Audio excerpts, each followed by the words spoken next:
Dana, welcome to the show. Dana Ball.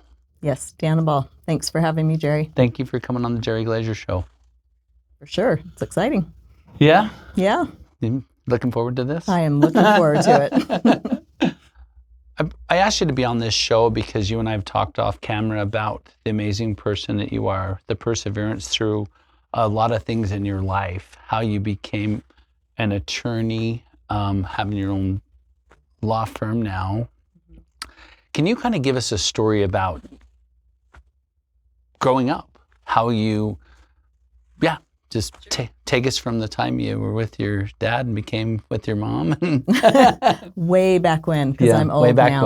when. Well, I grew up in Salt Lake. Okay. And my dad is from Sweden, and he immigrated here when he was 20. Okay.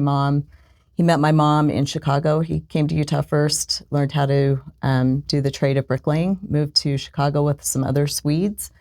My mother grew up on a farm in Iowa. Both her parents immigrated from Norway. And all the Scandinavians hang out together. So they met. And They had 3 kids. And my dad kept telling her, we got to go back to Utah. It's a great place for a family. So they did. I'm quite young. I'm a lot younger than my siblings. My next sibling is 13 years older than me. Okay. So he was a bricklayer until I was about 6. And then he hurt his back enough that he sold that business. And as a typical entrepreneur, he opened up a furniture store. Totally different than bricklaying. Wow, okay. Yeah, with my brother. Okay. And I grew up there at the furniture store. Worked there since junior high all through college. And it taught me a lot about business. And he had an 8th grade education, and you just work hard and you can do anything you want in this life. So it was great. There wasn't anybody in my family that had gone to college. I was thinking the other day why I even went to college. Yeah. I think it was just something to do. And I just have been lucky. You know, if doors are opening, you just keep walking through them. And I had a friend that went to law school from college, and I walked into her law school. I visited one day in Washington, and I went, I think I need to go to law school. So I wasn't doing great in college. By the end, I was kind of playing around. And my mom said to me, maybe college isn't for you, Dana. And that ticked me off. And so I got my act together and got my grades up and decided I wanted to go to law school, so I'm gonna do good. And I was at the U, and I had worked for my family business all those years. I needed experience outside of the family business. And so I moved to Boston. Oh, wow. Didn't have a job, just got there, wanted to do human resources, found a job, found a place to live, lived there for 2 years, and then I applied to law school. My grades were not stellar. I didn't do great on the LSAT. I'm not a good test taker, but I knew I wanted to go to law school. So I think I applied to like 18 or 19 schools, just hoping one would let me in. Wow. And I got into 16 and decided to go to a school in San Francisco that had an employment law program because I knew I wanted to do employment law. Okay. And I loved it. They have a clinic called the Women's Employment Rights Clinic, so I've got firsthand experience right away in law school to help employees with their wage and hour, sexual harassment, other discrimination claims. Worked for the EEOC for about 6 months in San Francisco. And what is that? The Equal Employment Opportunity Commission. So it's the federal agency.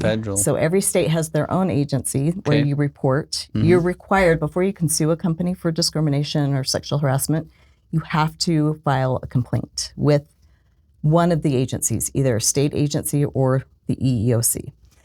And you choose. So if you file with the state, then the state automatically sends it over to the EEOC and vice versa. Why is that? That's interesting. Well, because they don't want both agencies to proceed with an investigation because that's a waste of resources. So, and you know our government doesn't like to waste resources. Right. So it's a way to decide which agency you think. Which one's better? Yeah. Depending on the situation, and if you have an attorney helping you, they're gonna know. So like in Utah, we don't have a local office for the EEOC. Ours is down in Arizona. So they don't really come to Utah. The investigators don't really come to Utah. So if you're in Utah and you file with the state. File with the state, everybody. Yes. File with the state. Yep. Which is the UALD. So ULAD. No, UA. UA. The Utah Anti-Discrimination and Labor Division. Okay. So So if somebody was, what's some kind of like they don't pay overtime? Okay. They fire you. I mean, what rights do you have in Utah? Is the equal rights? I mean, So Utah follows federal law mostly with employment stuff, and we are a very employer-friendly state in Utah. Other Okay. states are more employee-friendly, so California was very employee-friendly. So if you have a wage and hour situation, you would just go down to the Labor Commission and file a complaint, and they open up an investigation. And man, you don't, as an employer or a business owner, you don't want the Labor Commission. You do not, because that sometimes opens up a can of worms if you have not been following things correctly or doing something like you haven't dotted those I's and crossed those T's exactly. It's going to open all of that up. Not just focus on what the complaint was about. It's going to open up everything. So. We want to avoid that. As a contractor, you were actually, as you were doing your continuing education today, right? Yes. When we showed up. And so I just finished mine. Oh, okay. I have an E100 and B100. Okay. So it was interesting. I used to think it was really kind of dumb that you did the continuing education until they had somebody come on that talked about if somebody like 1099 labor. Yeah. If they walk like a duck, they talk like a duck, then they're an employee. Yes. And so I was like, I really got a better understanding, because everybody's like, 1099 everybody. And it's like, well, if you tell them what to do, and yeah, that's a hot topic right now. Yeah. And so we really have to be careful depending on the state that we're in. I'm kind of a fan of contractors. So well, thank you. yeah, no, there is a way for independent contractors, right, for you to choose I thought whether you meant contractors. Well, just the being able to have my own business and go work for someone else and do this. Like if you're a website developer and you want to provide website development services for multiple companies, then you want to be working with each of those companies as an independent contractor. I don't like the states that say, nope, you're going to be an employee because that's how we see it. It's more of a benefit to you, but it isn't in certain situations. That's all. So. And the definition from my understanding, which I did pay attention somewhat, ADHD, I did, was the fact if you dictate everything they do every day, then they now need to be an employee. But if you can contract your own hours, your own time, that moves you into being a contracted. So my answer as an attorney is it depends. Okay. It always depends. There are 20 factors. 20? That we have to, I say, balance and weigh. And so control is a big one. So what you've just described is control. So that is certainly a big one. But there are other factors. And sometimes it balances in favor of the contractor side versus the employee side. And sometimes we can tweak the relationship so that it is more of an independent contractor. Or if they file a claim saying, I really was an employee, they should have paid me like an employee, we can, the way the relationship was set up can show more in the favor of, no, they were not an employee. So the best thing to do is become super educated. Call you, set up an appointment, understand. Yes. So went to school. Yes. Graduated. How many years? Oh, so I've been licensed in Utah since 2002. So 24 years here. Wow. I graduated in 2000. Yeah. So yeah, I'm old. No, you're not. We're young. So young women, young people in general that are, I mean, so we've kind of wanting to go to school, but it seems like now that because of the state of the economy, it's like you go spend 4 to 4, 6, 8, 10 years, whatever it is, you have, between $100,000 and $500,000 in school debt. And it's like you get out and you make $40,000 a year, 80 or 100. Why would you encourage somebody to go to college? What would be your pros and cons? So to me, it's unfortunate that when I went to college, sorry, I do touch Mike. When I went to college, I felt like it wasn't as expensive, and so I had more freedom to take a variety of classes to really see what I wanted to do. I didn't end up doing what I thought I would end up doing. Right. But I figured that out because I could take different classes. Right. I think today, kids from high school on are so impressed to figure it out too early. They don't get that chance to just take a breath and Right. say, let me just experience life. And they feel so much pressure to not even take a year off of school or to go slow during college. You know, they're not timely like everybody else. And I hate that. I really hate it for the young people. I've got a couple of kids that are that age and just want them to chill out, but they don't feel like they can because school does cost more and the pressure is there.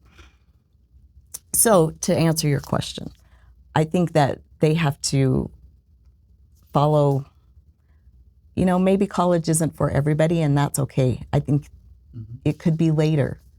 Some kids just aren't mature enough or they just don't know what they want to do and they don't want to waste the time and money, so then don't start. Go work somewhere. I still think my dad is a good example that we can do anything we want to, especially with the internet. We can learn so much and, you know, trades are good. I think being a lawyer can be considered a trade. Being a dentist is a trade too. We do the same thing day in and day out, just like plumbers or electricians. Based on your experience in life being a mom,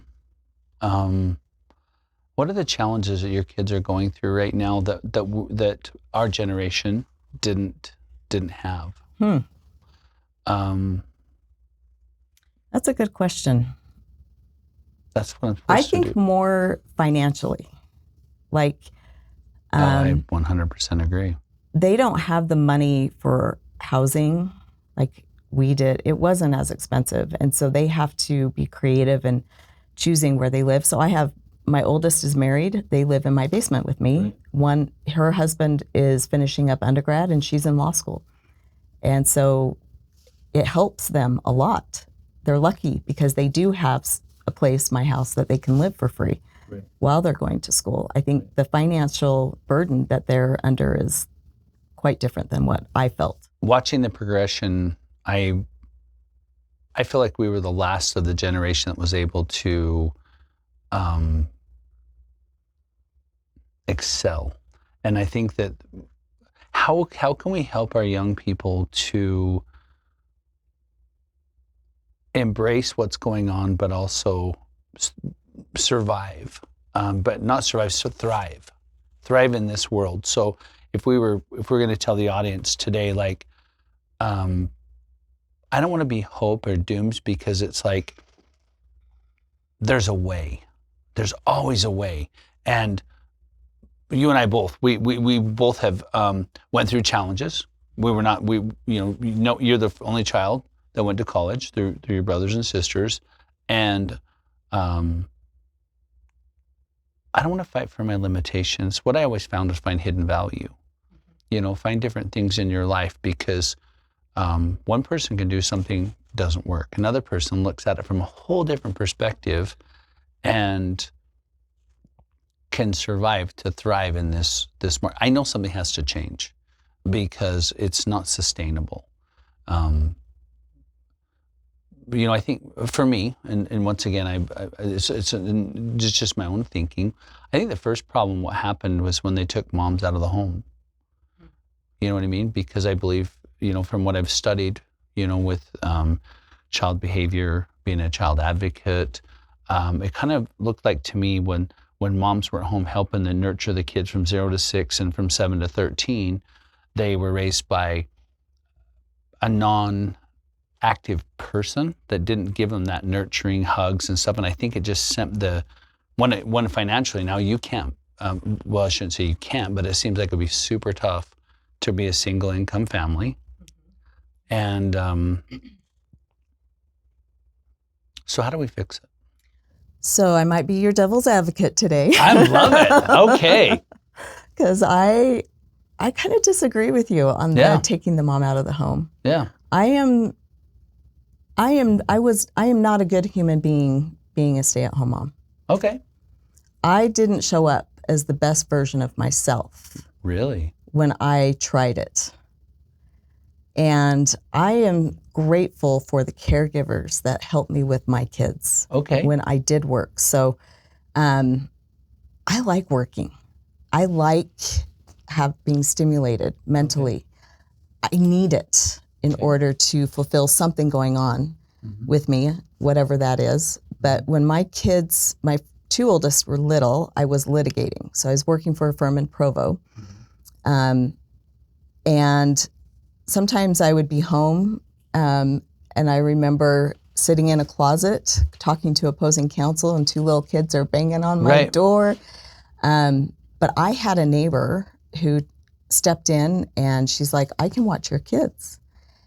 And that neighbor became one of my best friends, and my kids see her as like a second mom. And surrogate?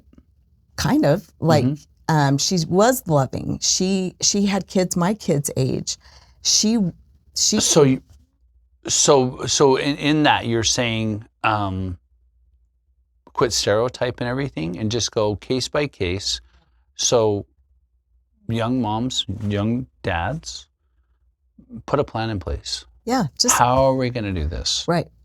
I just think there are options out there. Yeah. Some people love being home. I'm not dissing on the stay-at-home I could be mom or dad. Yeah. But it wasn't for me. So, but on the flip side, it was hard to do the work I was doing and have a family. So, because litigating, you've got too many balls in the air. You are not in control of your time. You are at the mercy of the court. Opposing counsel, motions get filed, and you have to address them immediately. And I couldn't control my time, and I was running out of gas because it was too hard. Single mom, sitting home, 3 kids, trying to figure out how to get through this world. Any advice? Well, there are options out there. There are ways to find help, I think. And my biggest thing with these youth, we're going to go back to your original question, what I feel like they should be focusing on. Because I get my kids ask me, like even with politics, it's frustrating. If I vote, does it even matter? So if we just look at that question. To me, it's too big of a question to answer because we don't really know how my actions actually matter in the grand scheme of things in the state of Utah, in the country, in the world. So I keep coming back to, we just have to, like you said, we got to listen to our own selves. In here. Yeah. And we have to follow the path that we feel is right for us. And if we continue to do our best and take care of ourselves and learn how to take care of ourselves and our immediate family, we are benefiting not just ourselves and our families, we're benefiting the community and beyond. So expand. You're saying that even though you don't know the result, still get out and vote. Yes, still be a decent human being because we can't control what happens, how other people treat us. We can't control if a job works out or not. All we can do is control ourselves. This is what I tell clients now. But it's the same for each of us as human beings. I think if we maintain control and we're taking care of ourselves, then we're benefiting financially ourselves, the community, and we're teaching our kids, leading them by example because we're taking care of ourselves and them, teaching them the skills they need to go and do the same and be independent and self-reliant. Drop of water in the ocean displaces the whole ocean. So don't minimize your involvement in this world. Yeah. We all matter. We all matter. And if we all put blinders on, then things are going to go crazy. That's what's happening now. I feel like that too. It's the phones, it's the... They're not listening. They're not confident to listen to their own selves because of the social media and the phones and the influence of friends on social media. You've done very well for yourself. We love we love this place that you have created. Has it been easy? No. Why? Life happens. So I tell clients, because now I work with small business owners. Right. The thing that we don't think about as a small business owner is that if we have employees and they have a medical situation or they have a death in their family, they come to us as their employers and say, hey, can I take a leave of absence? Can I take some time off to handle this and deal with it? What about the business owner? What happens to them? Right. We don't have a lot of options. No. And so sometimes we just have to be the worker bee and work through the hardship. Sometimes we can't function and our businesses close or get paused, or there isn't, life just happens, and we have to be able to figure out how we can roll through life and still come out okay. So what do you do? You get up every morning, right, and you do what needs to be done for the day, and you appreciate what you were able to get done. Right. Don't get stuck in worrying about all the stuff that didn't get done. Do you feel like stress helps? Sure, stress is a good thing. It can push you. Stress is a motivator. But I think sometimes even I get caught up in too much, right? And you feel buried and you can't get out of bed. So what do you do when you're stuck in bed, when the world's just climbing all over you, and you look out then and go, yeah, no, I'm not doing today? Yeah. I think that's when you ask yourself, what is one thing I can do? Yep. And if you have kids, they need to be taken care of. Right. So that might be the thing that gets you out of bed. Yep. And that might be the only thing you can do that day. Have you experienced anything in the last, you've been 24 years practicing law?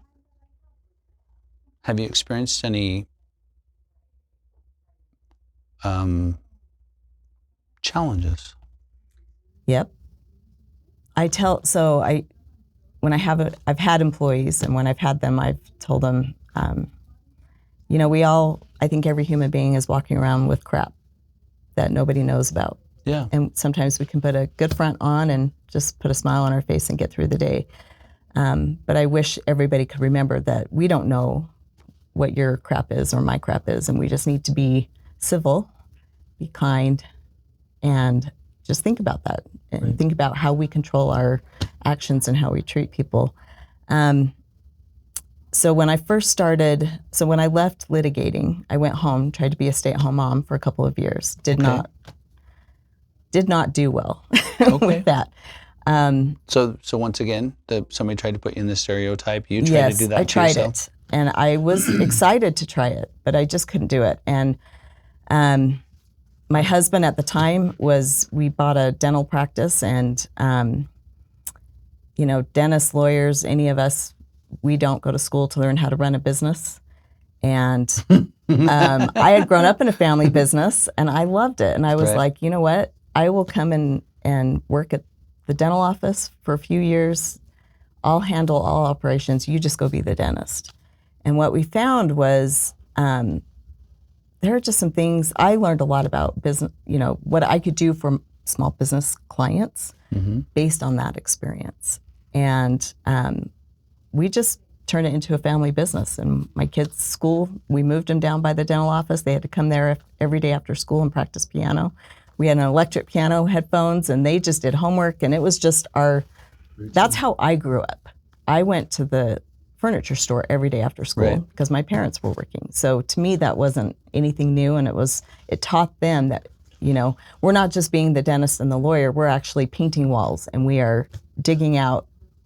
Yeah, which is how it's been for yes. I mean, the thing about is the kids were with hunter gatherers to the point where we're running farms, ranches. The kids didn't just wake up in the morning, get the Pop-Tarts and stuff. They were out feeding the livestock, building values, and it's like progressively they did so much better because they were learning how to be so much more human. Nowadays, it's just first thing they do is wake up and plug in. Then not all of them, but some of them. A big majority. A big majority. Spend a lot of time on it. Another thing that, as being an advocate for children with abuse and things, I've been working with people, the obesity rate in children right now, I think 77% or something like that is at least 20 pounds overweight. We're actually working on some stuff. Interesting enough, they are now calling it child abuse. And they're sedentary, right? They're just, yes. And I would really like to work on how we can be more involved and help, setting up something. Something has to change.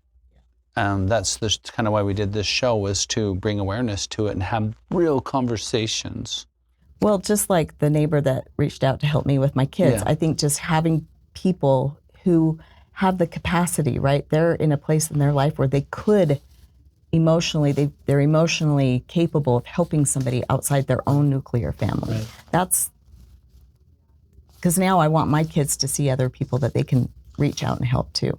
So it's pretty easy to say that there's just as much harm by putting them in a situation with a person, a mom or a dad that isn't able to nurture and stuff like that. So there is no stereotype. It's going to be case by case. So young person, born, start focusing as soon as possible. Hopefully that their mom and dad's given the opportunity to let them find their own path. Yeah. And people in their lives, bring people in their lives that can be mentors and help them to see other options or take them to work. Generational trauma. Big thing I'm studying right now.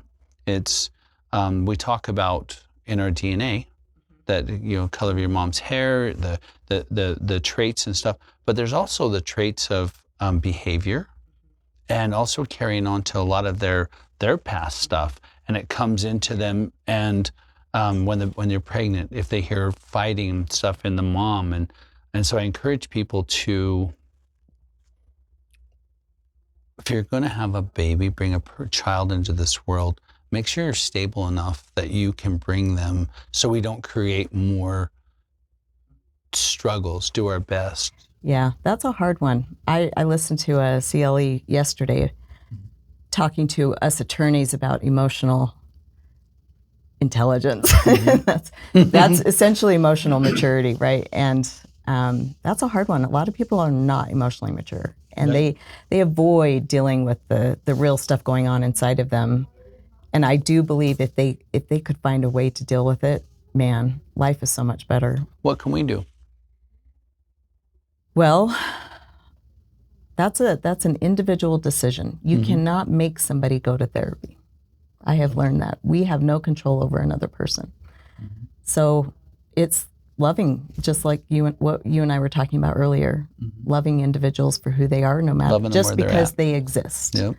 We love them, and then they feel safe, and that's when I think that opens up their capacity to say, oh, I've got some stuff. Maybe I should get some help.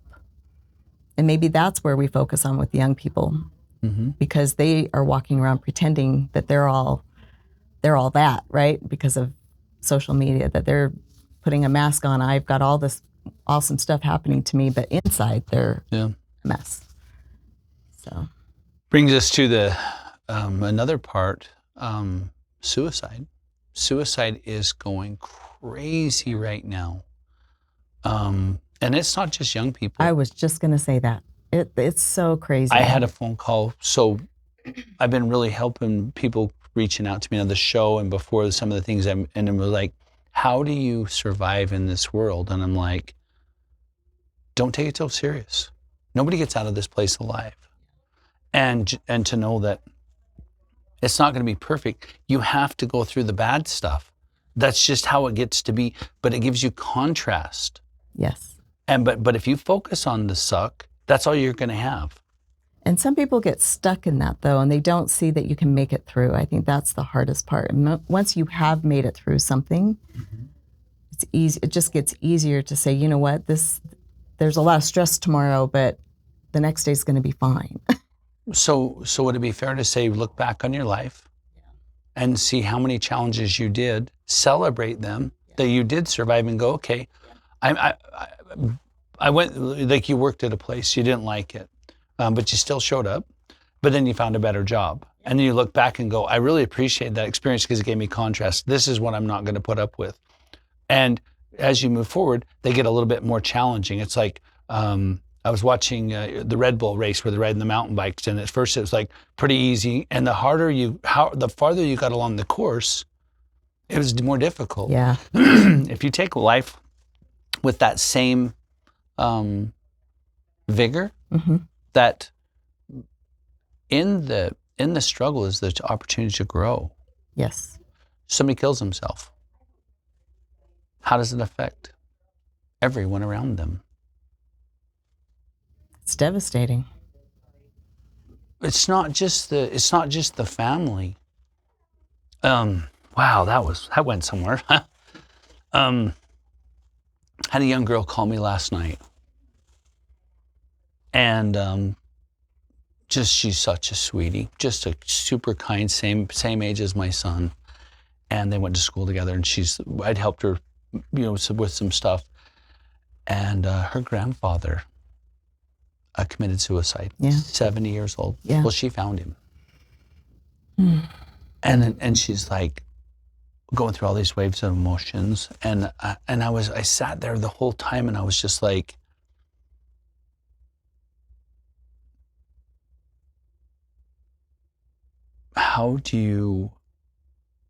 first of all, what do you say to someone that has seen that? What is their life going? And I just told her, I said, honey, what if your little brother or sister or someone else would have found it? Why were you the one? And she's like, because I was the strongest. And there's a lot of people that wouldn't. And it was so great to watch her become empowered, for her to be like, I wouldn't want anybody else to do it. And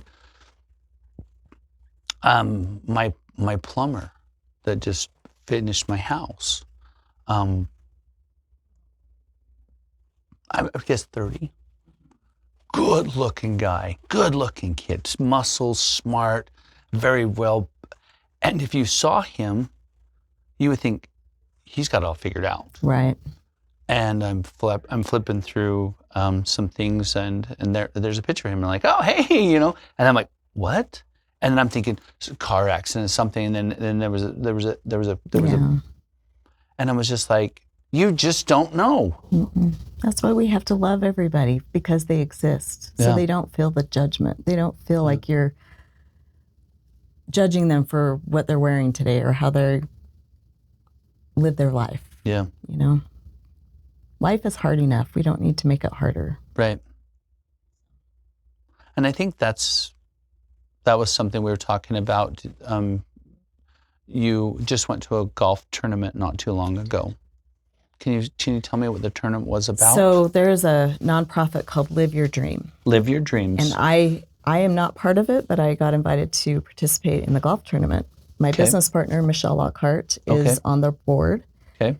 And it raises money and gives out scholarships and grants to single moms. Oh, okay. So they have to apply. They have to show the hardship. So and so what impressed me about this is that every hole they brought in one of the recipients to tell her story. And so, and this was this during the golf or after? No, during the golf. So I get to the hole, and they have someone there to tell their own story, and some of them were brand new, like they just got the money and they're starting nursing school. Yeah. But the stories are crazy. Like some of them, one of the women, her ex-husband was arrested and put in jail, and she's left. She hadn't gone to school. She hadn't done anything. He was the sole provider. So it's a situation to help them get back on their feet and give them a way to provide for their family, to protect their kids if they need legal funds, right, to get through the court system with a divorce or whatever it is. But it's helping them to get back to being competent with their own abilities and to learn something. A lot of them were going to nursing school. That was interesting too. But yeah, there are different organizations. There's people walking around here that want to love everybody. They want to love someone in their life. And so I just think our hearts have to be open. That is so awesome that you and your partner did that. That is so awesome. Yeah, I would love to be part of that. So you and I, we're going to be part of that. We are. We're going to go for it. Yeah. Passionate Wings. Okay. Salt Lake City based, I believe Gail Miller. Okay. The Miller Group has been a big donator, helping. I don't know if I'm supposed to put that. But, super great. They help women that that have been in domestic violence. They get them clothes, the basic toiletry, stuff, and helping them get on their feet because, I didn't realize how, just like what you said, you get married young, he's the provider, maybe you end up having children very young, so you're stay-at-home mom, which you said, hey, there's two problems with that. One is if you're married to a ding-dong, and you've now relied on him for income, now you're being controlled financially, your house, your kid, like, Yes. and then if you go 10, 15, 20 years, you have no education. Yes. You have, or limited, right? Right. The last time you did Limited options. limited options. So you end up having to be stuck. Yeah, for sure. I love organizations like that. I could definitely get behind helping. I think there's so many things that I want to be involved in. Yeah. And I try. Yeah. I'm not doing great at any of it. We're all trying. We can't stop trying, right? No. If there's a conversation in the world that should be happening more between people, what do you think that is? So I travel a lot. Okay. And I have decided that we need to have more conversations with individuals need to have more conversations with each other. Mm-hmm. That's a big issue right now is we're not talking to each other. Right. And there are good, loving, wholesome people all over this world that are just trying to live their lives and be good human beings just like I am, my neighbors are, my friends are, my business partners are, my clients are, all over this world. Yeah. And it's easy to get caught up in watching TV and think, oh, they're so, they don't know what they're doing in that country. But we don't know the human beings that are actually living in that country. Right. But when you travel, you get to know them and you realize that we're all the same. We're all trying to do the same thing. So yeah, even in our own country or our own state or our own communities, we need to have more conversations. I love that. Yeah.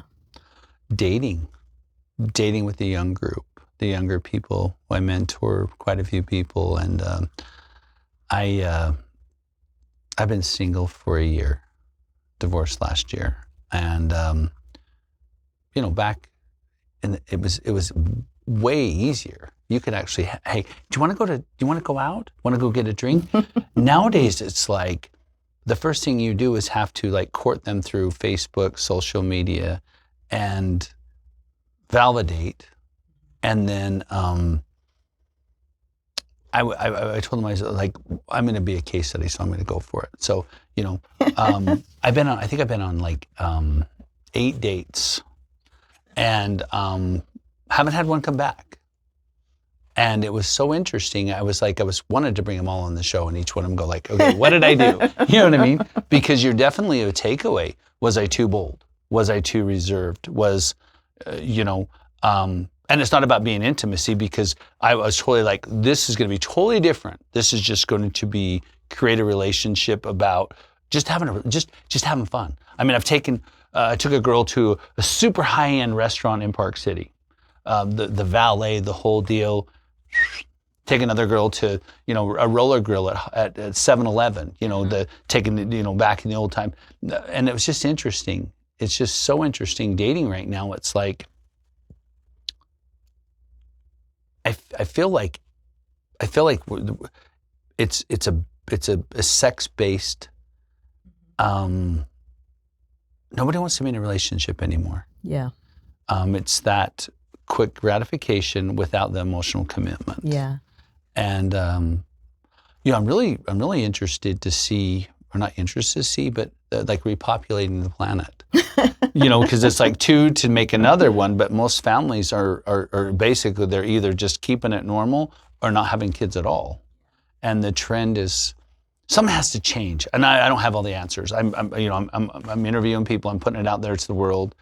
I guess why I'm saying that is, if you're watching this show and you're like, it's me, it's like, nah, it's not you. It's everywhere. Yeah. It's, I stayed single till I was 29. I had no desire to have kids. I was like, nope, I'm good. I don't want to, you know what I mean? So dating was fun. Dating right now is not fun. I'm good. But I don't want to say I'm good, because once again, there's, my dad always said there's an ass for every seat. You know what I mean? So I'm like, but it's interesting, like watching how people are struggling too. Yeah. And That's interesting. It seems like they don't want to risk an emotional connection. And for me, I've seen that with even young adults to our age. I don't know how old you are, but we're probably... I'm 25. No, okay. Awesome. I feel 25. Yeah, I look 100. I do too. I feel 25. So I recently entered the dating world as well. And it has been... Good times. It has been very interesting. Yeah. So because I have young adults that are also dating on social media, so we get to compare how it goes. The Sunday dinner's fun. It is fun, but just talking to other people my age and going and trying the online dating, the experiences they have shared is like they start talking to somebody and the other person doesn't actually want to meet in person. They just want to have an online relationship. Because of they just don't feel comfortable. It's like people don't feel comfortable being with other human beings anymore. And that's what I've seen with the young adults is that they're not hanging out. They're creating these relationships more online than actual real interaction.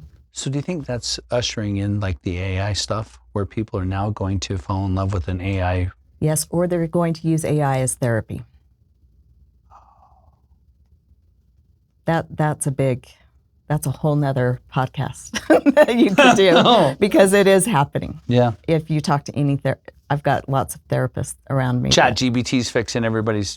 Or they unload all the time. Mm-hmm. And yes, they get feedback from the AI on what they should do. So you think the AI is validating their feelings instead of somebody giving them the true? Yes, because the hard truth. Yeah. Because chat wants you to keep paying that $29.99 a month or whatever it is. But there's just something about living in this world when you being around other human beings. You need to be around people. What would happen in this world, in your opinion, if the power grid crashed and we all had to go back to relying on each other? People our age would be fine. Yeah. What about the kids nowadays? It depends on how they're raised. If they're raised to actually learn how to communicate by using verbal skills, they'll be fine.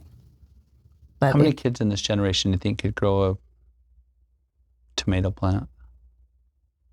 You know, I do have hope there. I do see a lot of the young adults trying to learn how to not spend money and to learn how to grow whatever it is. They're concerned about the environment. They're concerned about how they're going to live and will they have enough. You know, they're not looking to buy big houses like we did.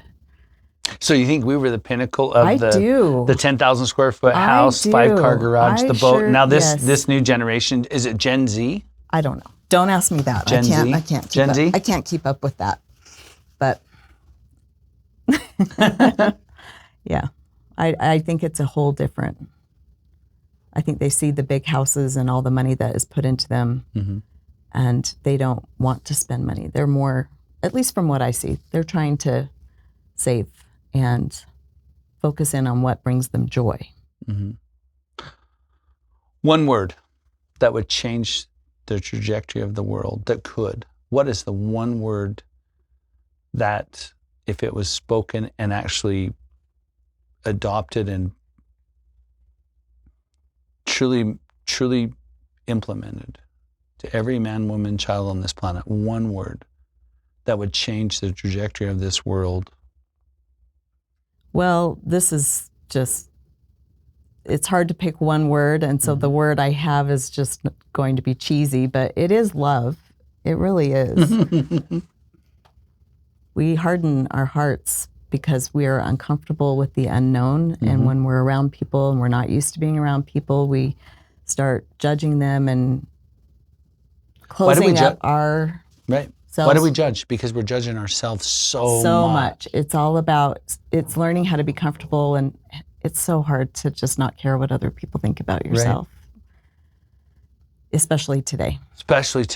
Yeah. Yeah, because it is so superficial. But the sooner they can get there, the easier life is. Right. And you can just enjoy the moment and be present in the moment. I think we're not present as much as we should. Right. So, yeah. Yeah. Well, I greatly appreciate you coming on the show. Thank you for sharing your experiences. Is there anything you would like to share with the world in this last few minutes of the show? Like a young person, even anybody really, would be like, if there was something you could share with them, give them a piece of your advice and your time on this planet, and would make a difference. What would you like to leave with? The sooner you can get to know yourself and figure out what makes you feel joy, the sooner you can do that, then you can be available to help those around you that you want to help and love. The sooner you can be real. And really, life, we waste too many years trying to be somebody we're not. So the sooner we can figure out who you are inside and be true to it and authentic to yourself, I just think you're going to have a longer life, enjoying life. Yeah. So that devastates me when I see people that just they're too worried about what others are thinking. Right. Family members, grandparents, parents, whoever it is, they're too worried about that instead of being true to themselves. And they don't feel safe to be true to themselves. So the best thing that I had done right during the divorce and right after, I shut down all social media. TikTok, Instagram, X, Facebook, and it was the greatest thing in the whole world. When I started the podcast, we fired him back up. You know what I mean? Because trying to get this out there. Yeah. And now I'm sitting there scrolling, I'm posting because I'm supposed to post like inspirational stuff. And it's like, I can't write a complete sentence if you force me into it. So I'm like, Chad, how do I make this? And how do you say something clever that's a caption? Because, if anybody's seen what I really wrote, they're like, what is he trying to say here? You know what I mean? And I catch myself like, okay, and I need to respond to people, respond back. And next thing I know, I'm spending all this time and I'm right back into the middle of it. Yeah. And I'm working with a media person, and I'm like, I don't want to do it anymore. If you want to see the clouds, fine, you do it. Yeah. But I'm not going to. I'm going to do my show.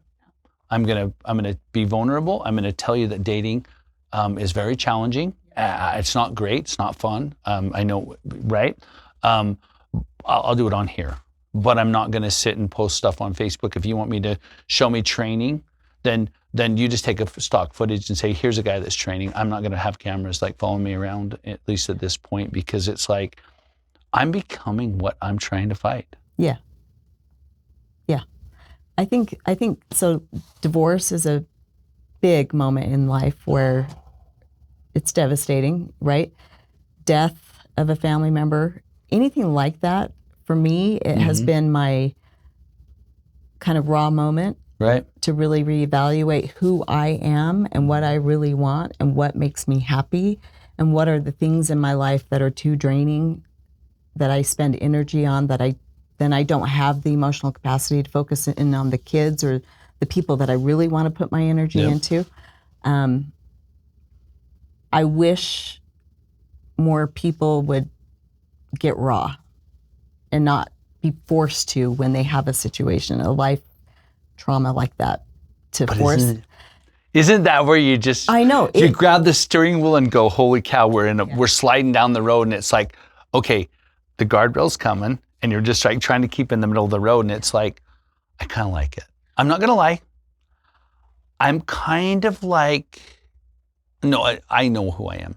I'm a hold my beer, watch this. Yeah, I agree. And I embrace it. But I also feel lucky that I had people like my ex-husband and I'm so grateful for him. Yeah. And it's a good place to be, where we told the kids right from the beginning, this is not ugly. We are decent human beings, and we're going to be decent human beings through this whole thing. Right. And they didn't believe us. It took them a while. And after a few years, they're like, okay, you guys are for real. Yeah. And we're still for real. And I'm so grateful for that, because I didn't have an ugly situation. Doesn't mean it wasn't hard and it wasn't emotionally devastating. It was. Right. But it's not ugly. Our generation, moms and dads very rarely were divorced. I used to think marry forever, death do us part, the whole. Yeah. Here's what I do know. Been married twice.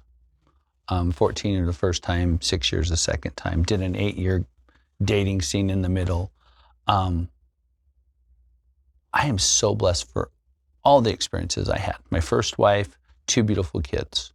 Learned a lot. Yeah. Second wife, amazing. Like, it was amazing. She was great, very spiritual, helped me become a better version of me. And I'm like, good. They've trained me. Like I like hearing that better version of you, because that's, I think, the goal is we want to show up.